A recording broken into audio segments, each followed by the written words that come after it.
First step warn, second step identify the leader, leader कौन है, third step arrest the leader, crowd भाग जाएगा।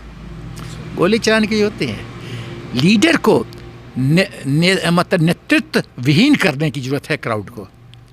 तो ये कौन आका है, आपको भी पता है कौन लोग उकसा रहा है, कौन लोग हैं? कनाडा से $बिलियन डॉलर्स आ रहे हैं। कनाडा के सिखों ने क्या कहा कि जो खालिस्तान का झंडा उठाएगा उसको कितना $बिलियन डॉलर देंगे। ये सब क्या है? तो सवाल ये पैदा होता है कि हमको भी पता है, आपको भी पता है, और सरकार तो हम लोग से ज़्यादा बुद्धिमान है। हम तो सरकार में नहीं हैं, बट सरकार तो बहुत ज़्यादा बुद्धिमान है भाई, उनको पॉलिटिकल विजडम है, तभी तो वो गद्दी में बैठे हैं। एक आदमी जो चाय बेचता था आज प्रधानमंत्री है, तो ओवरनाइट तो प्रधानमंत्री नहीं बना। उसने साधना की, संघर्ष किया, मेहनत किया, साधना किया, अपनी काबिलियत बढ़ाई, राष्ट्रभक्ति की, पूजा किया, तब यहाँ पहुँचे हैं।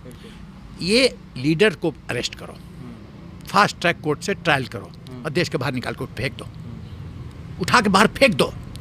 देखिए, अपने देश की शुद्धि करने की जरूरत है, शुद्धिकरण करने की जरूरत है।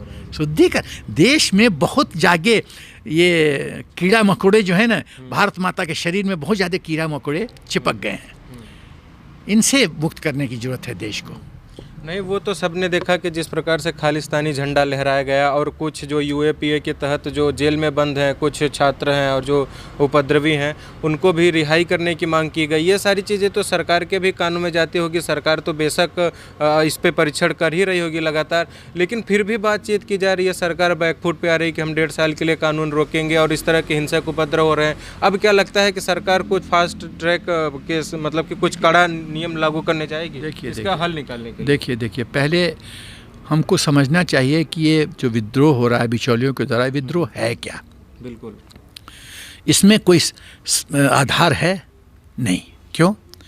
क्या ये सच नहीं कि लोकसभा में कांग्रेस के लीडर सब बाकी अपोजिशन पार्टी करते रहे कि संशोधन होना चाहिए?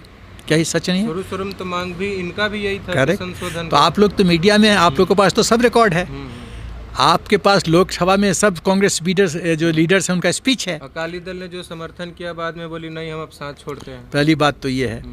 दूसरी बात जो मैं कहना चाहता हूँ कि मोदी जी ने ऐसा क्या गलत किया है। मैं एक बहुत ब्लंट उदाहरण देना चाहता हूँ। वो ब्लंट उदाहरण ये है कि मान लीजिए कानून है कि आप खाली ऑटो में चलेंगे, और कोई सरकार ये कानून बनाती है कि ऑटो में नहीं, आप हवाई जहाज से चल सकते हैं, ट्रेन से चल सकते हैं, साइकिल से चल सकते हैं, मोटरसाइकिल से चल सकते हैं, दोनों चीज़ आपके पास 10 ऑप्शन है। बेटर ऑप्शन कौन हुआ? जो आपके लिए सूटेबल। भाई, आपको फ्रीडम दिया गया, ऑटो से चलना चाहें तो ऑटो से चलें, मोटरसाइकिल से चलें, हेलीकॉप्टर से, आपकी मर्जी है। तो ये बेटर रास्ता नहीं है क्या? आपका ऑटो तो बंद नहीं किया, तो जो मंडी है उसको तो सरकार ने बंद नहीं किया। कहा मंडी के अलावे आप ये भी कर सकते हैं, वो भी कर सकते हैं, डायरेक्ट बेच सकते हैं, ये कर सकते हैं। इस पर क्या पंगा हो गया? हाँ, मुझे बात समझ में आती कि पंगा होता यदि सरकार कहती कि नहीं मंडी टोटली बंद, आप मंडी में जा ही नहीं सकते। तो ये तो बात है नहीं। तो इसका मतलब है उद्देश्य बहुत साफ है। अच्छा, अभी सरकार कह रही है कि क्लॉज बाय क्लॉज डिस्कस करो। डिस्कस करने के लिए तैयार नहीं है, क्योंकि क्लॉज में वो हार जाएंगे। तो हट कर रहे हैं, कानून वापस करो। क्यों कानून वापस करो भाई? डिस्कस तो करो। आप बोलते हो अभिव्यक्ति की आज़ादी है, तो सरकार भी गवर्नेंस के हेड हैं, तो उनको कन्विंस करो ना कि तुम सही हो, वो गलत है। वार्तालाप करो। वार्तालाप करने के लिए तैयार नहीं है, हिंसा पे उतर आए हैं। तो ये सिर्फ ये बहुत ही खतरनाक राजनीति खेली जा रही है।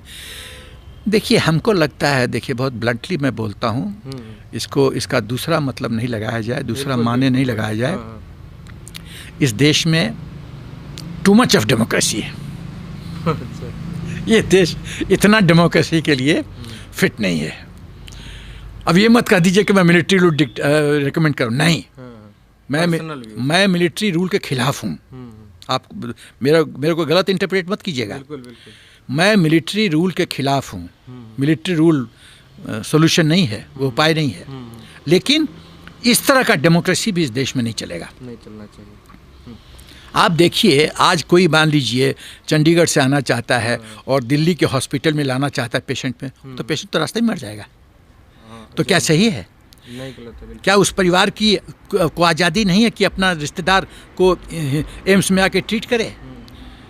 आपको धरना करना है, एक जगह सरकार ने दे दिया, वहाँ बैठ के कीजिए धरना। आप रोड क्यों, नेशनल हाईवे क्यों ब्लॉक कर रहे हैं? आप पूरे सिस्टम को क्यों ख़त्म कर रहे हैं? आज इसके वजह से सब्जियों का दाम बढ़ेगा, एक गरीब मारा जाएगा, वो खरीद नहीं पाएगा सब्जी, इकोनॉमी स्लो डाउन होगी। अच्छा, आज चाइना से जितनी कंपनी हिंदुस्तान में आना चाहती हैं, उनको क्या संदेश जा रहा है कि भाई हिंदुस्तान सुरक्षित है, मत यहाँ आओ। तो आप आर्थिक व्यवस्था को भी चोट पहुँचा रहे हैं। तो ये तो राष्ट्र के साथ द्रोह है, इसको सजा देने की जरूरत है। और सजा देने का, जैसे मैंने कहा, लीडरलेस करो, इस ग्रुप को लीडरलेस करो। सुप्रीम कोर्ट में भी ये बात, इसकी चर्चा हुई थी। सुप्रीम कोर्ट ने भी इस बात की आशंका जताई थी कि 26 जनवरी के दिन कुछ ऐसा नहीं होना चाहिए जिससे कि हमारे भारत की गरिमा पे कोई चोट पहुंचे। लेकिन फिर भी जो किसान नेता थे उसमें बोले नहीं, ऐसा कुछ नहीं होगा, सब कुछ शांतिपूर्ण ढंग से होगा। और बार बार यही सवाल पूछा जा रहा था कि अगर हिंसक उपद्रव हुआ तो ये जो सोकॉल्ड किसान नेता इसकी अगुवाई कर रहे हैं, वो अपने ऊपर जिम्मेवारी लेंगे कि हाँ मेरे कारण ये सारी चीज़ें हुई। देखिए, पहली बात तो ये है कि ये सुप्रीम कोर्ट का भी सम्मान नहीं करते। बिल्कुल, कमेटी में बोल रहे नहीं जाएंगे, कमेटी में नहीं जाएंगे, सुप्रीम कोर्ट का सम्मान नहीं करते। इनका सिर्फ और सिर्फ मकसद है उपद्रव करो, सरकार को उकसाओ ताकि सरकार हम पर गोली चलाए। ये इनका उद्देश्य है, ताकि ग्लोबली हिंदुस्तान की छवि खराब हो, अशांति फैले, जो इन्वेस्टर हैं वो डर जाएं, जो एफडीआई में गिरावट हो, आर्थिक झटका लगे, ताकि फिर ये शुरू करेंगे बेरोजगारी। देखिए, किसी भी आदमी में दोष ढूंढना बहुत आसान है। प्रॉब्लम क्रिएटर, हम लोग को जब हम जूनियर ऑफिसर थे तो हम लोग को सिखाया जाता था, don't be a problem creator, be a solution finder. Solution क्या है? सोल्यूशन बताओ ना। खाली नहीं मानेंगे, कानून वापस लो, ये क्या बकवास है? नहीं, तो देश के साथ बहुत बड़ा षड्यंत्र रखा जा रहा है। और मेरा ख्याल है टू मच ऑफ डेमोक्रेसी। जनता माफ़ भी नहीं करेगी इन सारी चीज़ों को। अरे क्या देश की जनता क्या माफ़ नहीं करेगी भाई मेरे? देश की जनता का तो मेमोरी बहुत शॉर्ट होता है। अच्छा, अब अंतिम सवाल आपसे मैं लूँगा कि इसका मुख्यतः, अगर आपके हिसाब से, अब आप पर्सनल व्यूज बताइए कि इसका मुख्यतः उपाय है क्या कि जो ये सारी गतिविधियां जो भारत में की जा रही है उसका अंत हो सके? बहुत क्लियर एंड कट। देखिए, जब तक इंडियन पिनल कोड 121 और 124 को पूरी तरह से परिभाषित, नए तरीके से परिभाषित नहीं किया जाएगा, तब तक सुधार नहीं आएगा। राष्ट्रद्रोह क्या है, इसको परिभाषित करने की ज़रूरत है।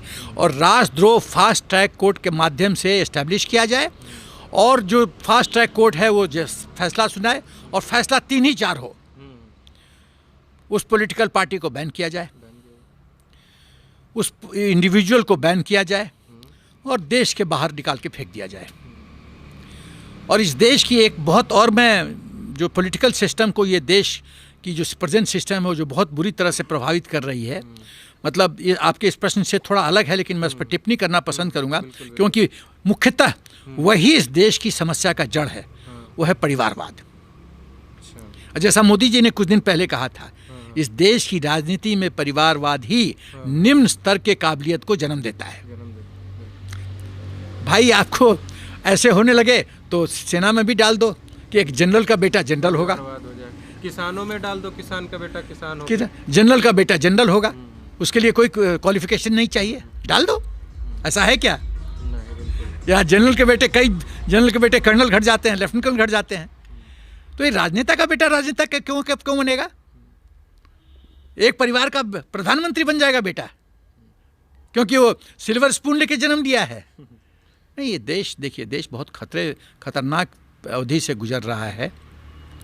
आप लोग को, मीडिया को एक बहुत महत्वपूर्ण रोल अदा करना पड़ेगा, और सत्य का उजागर करना पड़ेगा, और जो राष्ट्रहित में है उसको मद्देनजर रखते ही इस मामला को गर्म करना पड़ेगा।